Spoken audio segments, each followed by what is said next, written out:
Prenons nos lampes prêtes, chrétiens, préparons-nous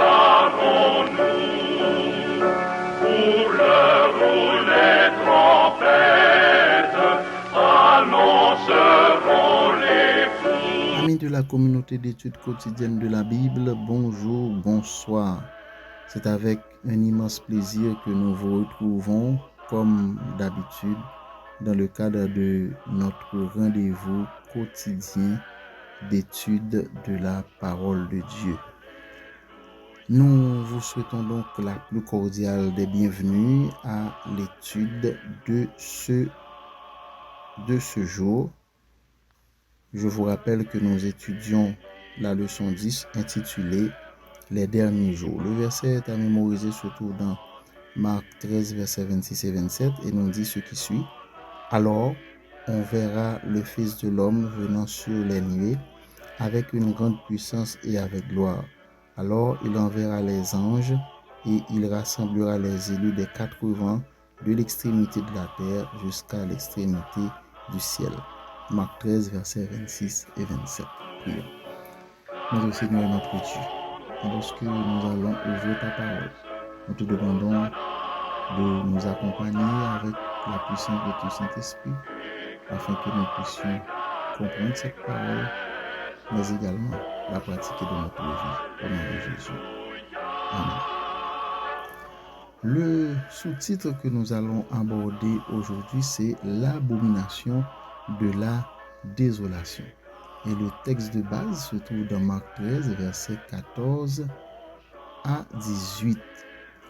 L'abomination de la désolation, c'est un terme très spécifique, un terme ayant rapport à l'eschatologie, étude des événements de la fin des temps, discours sur les événements futurs, des événements qui doivent se produire dans un avenir lointain ou proche. Le terme, l'abomination de la désolation, c'est un terme qui a été employé par Jésus dans Marc 13, verset 14, mais il faut préciser que quand Jésus emploie le terme, Jésus, s'adressant à ses disciples, dit ce qui suit. Quand vous verrez l'abomination de la désolation s'installer, que celui qui lit fasse attention. En fait, le terme que Jésus emploie dans Marc 13, verset 14, c'est un concept cher à Daniel, au livre de Daniel, le livre, la prophétie de Daniel, et nous trouvons le terme dans plusieurs versets du livre de Daniel. Dans Daniel 9, verset 26-27, nous trouvons le terme. Nous le trouvons aussi dans Daniel 11, verset 31 et dans Daniel 12, le verset 11. À quoi ce terme réfère-t-il? Il se réfère à cette prophétie de Jésus concernant la destruction de Jérusalem, en particulier la destruction du temple de Jérusalem. Rappelez-vous qu'hier, quand nous avons étudié le sous-titre par Pierre sur Pierre, Jésus avait annoncé à ses disciples que la splendeur du temple allait connaître une destruction.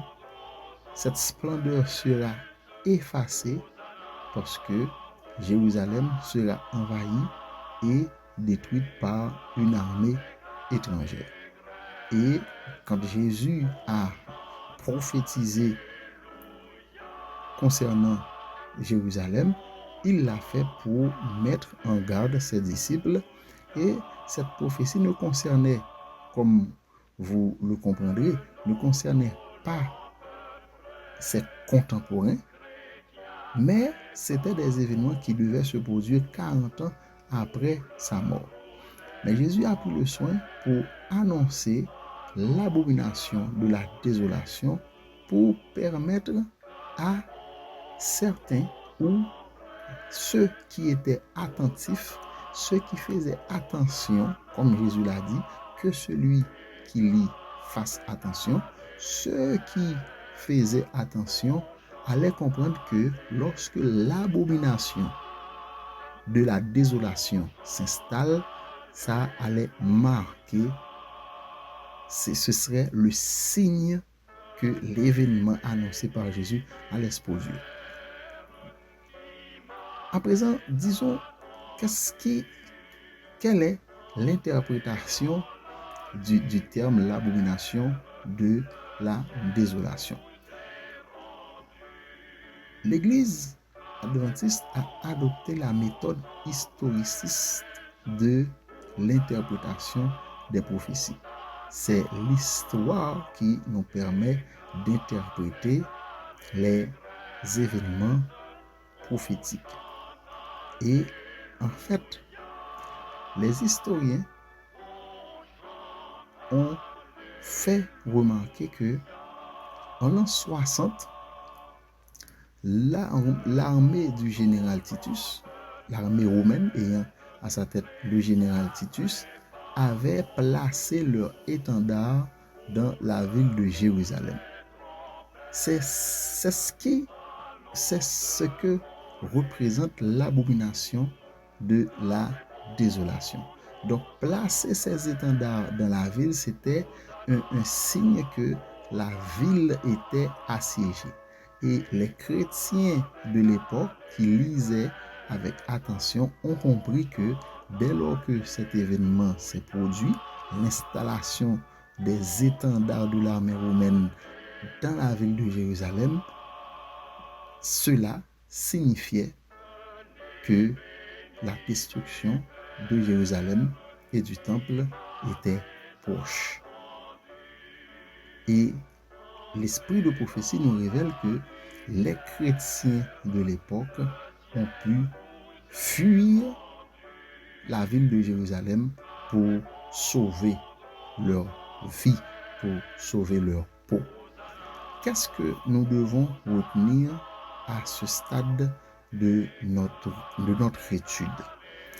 D'abord, c'est que les événements qui se produisent dans l'histoire de l'humanité ne surprennent pas notre Dieu. Dieu a le contrôle des événements. Deuxièmement, Jésus a annoncé ces événements pour mettre en garde ses disciples, en particulier les chrétiens qui devaient vivre à l'époque. Et heureusement, ils ont pu sauver leur vie. Une preuve de l'amour de Jésus. Donc, premier point, Dieu a le contrôle des événements. Deuxièmement, malgré le fait que des événements fâcheux doivent se produire, Dieu prouve son amour pour nous en nous révélant certaines vérités importantes et fondamentales. Prions le Seigneur. Notre Seigneur, notre Dieu, merci pour tes bienfaits envers nous. Merci pour ton Saint-Esprit qui nous accompagne dans le cadre de nos études. Permets que nous puissions mettre ces paroles en pratique. Au nom de Jésus, nous t'en prions. Amen.